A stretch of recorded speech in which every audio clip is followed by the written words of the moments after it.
this is Larry Lursey, and in this tutorial I'm going to try and give you a quick introduction to layers. Layers is one of the most powerful things in Photoshop, but people that are new to Photoshop sometimes don't quite understand how layers work. So I'm going to try and give you just kind of a quick overview of what a layer is and how it works. You can find your layers, by the way, if you go up here to to Window, and make sure you've got the layers checked right there, and it'll bring up this little layers palette. And as you can see right now, I've just got a background layer, and it's white. So what we're seeing right here is the entire document, not anything too crazy. So I've got another document here, and I'm going to take this top layer, drag it over here. Okay, so now when we look here at this document, you can see there's a blue layer and a white layer.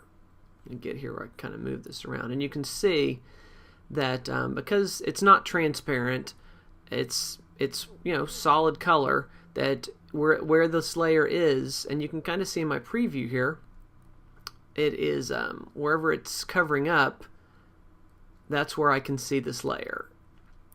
Now, one of the things I can do is I can change the opacity of this layer right here in the palette, where I've got this one selected, and I come here to the opacity, and you'll see there on the left that blue starts fading away where you can see through it. Oops, accidentally locked it. There you go.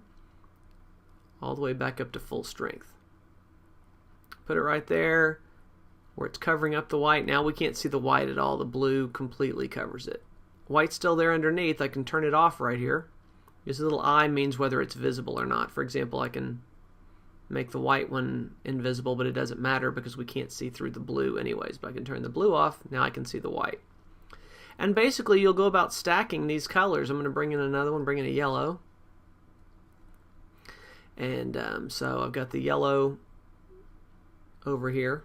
So when we look at this right here, it basically looks like blue and yellow. But if we look here at our thumbnail, the yellow is covering half, the blue's over here, white's underneath. Again, we can take this yellow, adjust the opacity, just like that. And basically you go about stacking these layers on top of each other. And then from there you can do other things like changing the mode, the way that they interact with each other, where normal is just basically just solid. These other ones will kind of allow it to blend with the layer underneath. It won't show up as well with solid colors here, but let me grab something else here to kind of give you another example.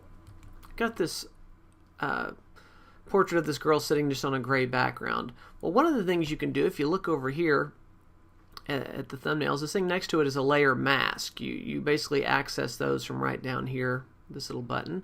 And what that does is it masks out or hides part of the background.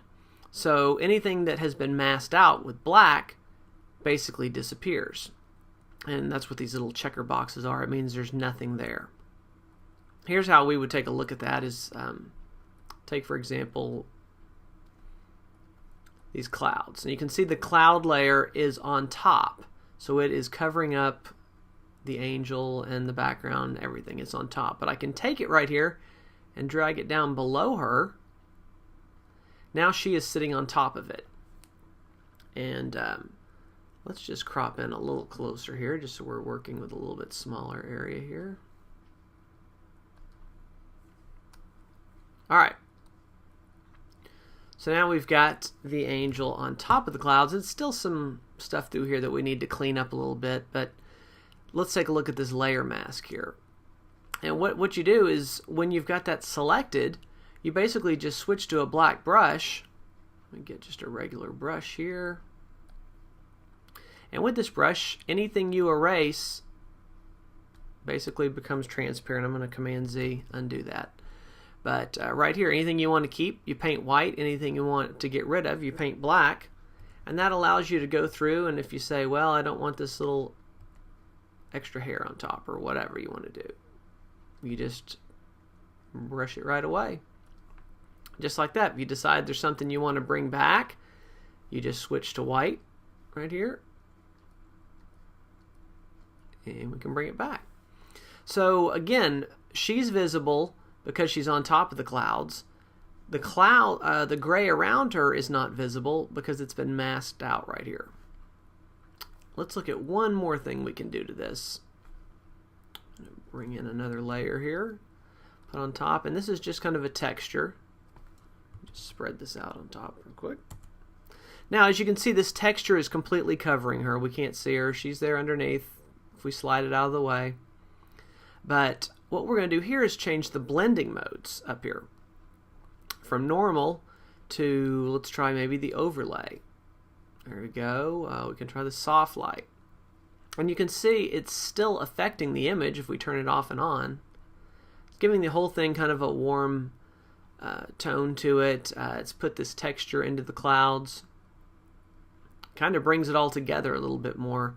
So even though it's on top of her, because of the blending mode, we can still see through it, at least partially.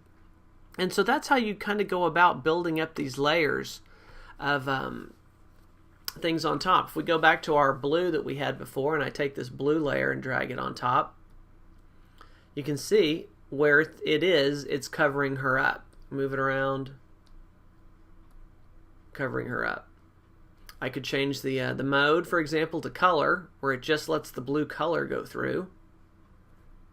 And there it is right there. You can see everywhere where that blue square is, the blue color is going down. So again, a lot of different things you can do with this. Not so much trying to teach you how to use all these tools right here. It's more just introducing you to what all is out there. There's tons of tutorials out there on each of these subjects, from the blending modes to the blending modes right here, to the masking and using layer masks, to using texture overlays, compositing a subject on top of a background. All these subjects are really easy to look up and go into, and you could really spend a lot of time on each one. But for those that aren't using layers, or maybe you haven't even started using Photoshop, or you're new to Photoshop, just a quick overview of all the things you can do with layers once you kind of understand how it works. So I hope that helps some, and be sure to check back for more tutorials soon. Bye-bye.